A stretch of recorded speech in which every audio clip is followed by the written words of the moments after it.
لو فاكر ان الاونلاين مجرد فيديو تفتحه وتسرح معاه، يبقى انت لسه ما جربتش الاونلاين معانا عامل ازاي. انا مستر محمد نبيل، بدي كيمستري تانية وتالتة ثانوي، محضر لك اونلاين السنه دي بنظام مش مجرد فيديو شرح وخلاص.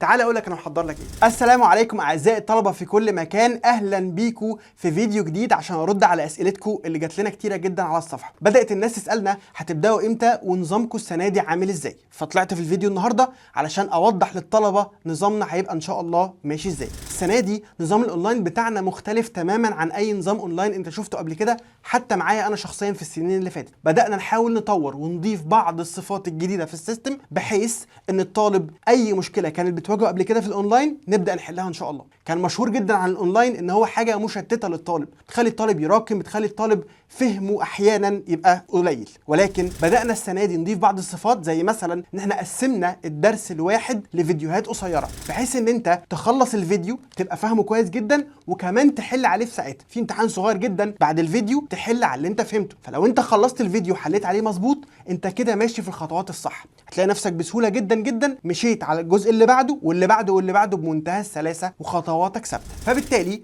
كل جزء من الحصه انت اتفرجت عليه وفهمته كويس، عرفت كمان تحل عليه اسئله بسيطه ومباشره. لكن اكيد مش بس كده، بعد ما بتخلص الحصه كامله اكيد بيبقى فيه الهوم ورك اكيد حرصنا ان احنا نحط فيه اسئله متنوعه سواء في المستوى او في الانواع. يعني ايه؟ يعني انا مستحيل ابدا ادي لك اسئله سهله طول السنه وتفاجئ اخر السنه بامتحانات مستواها عالي زي ما بيحصل في الكيمستري بقالنا كذا سنه.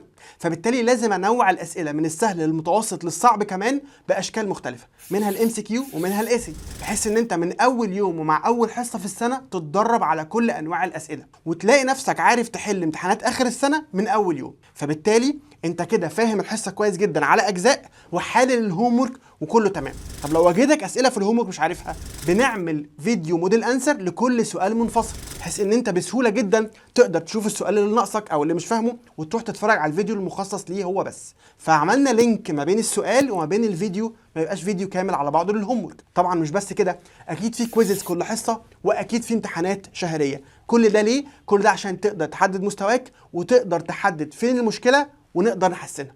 الحقيقه هي رحله كامله هنبداها مع بعض ان شاء الله من اول السنه لاخر السنه. مش بس بنشرح كيمستري، لا ده احنا بنشرح كمان ازاي تذاكر، بنشرح كمان ازاي تحط هدف لنفسك وازاي تعرف النجاح لنفسك. النجاح مختلف من واحد لواحد، مش كل الناس شايفه النجاح بنفس الصوره. بالتالي هي رحله هنتكلم فيها عن اكتر من موضوع ومن ضمنهم الكيمستري. طبعا كل الكلام ده لازم يوصل ليك ولولي امرك بشكل اسبوعي. مش هينفع ابدا يا جماعه يبقى الطالب في وادي والمدرس في وادي وولي الامر في وادي ثالث. لازم نبقى احنا الثلاثه حاطين ايدينا على المشكله لو في لا قدر الله عشان نحلها اول باول. فبالتالي عندنا نظام متابعه بنحرص من السنه اللي فاتت والسنه دي ان شاء الله ان احنا ناكد على ولي الامر كل اسبوع درجات ابنه ومستواه عامل ازاي. معاك طبعا اسيستنت بيساعدك بشكل ساينتفك لو عندك اسئله او شرح زياده عن الحصه والموديل انسر، ومعاك انا شخصيا بطلع لك لايف كل اسبوع بشكل اسبوعي ثابت. ما كناش بنعمل كده السنه اللي فاتت، لكن السنه دي هنحرص ان اللايف يكون اسبوعيا علشان اي تساؤل عندك يا اما تحله معايا على طول في اللايف، يا اما تسال الساينتفك اسيستنت ويحله لك ويسهل لك الامور باذن الله.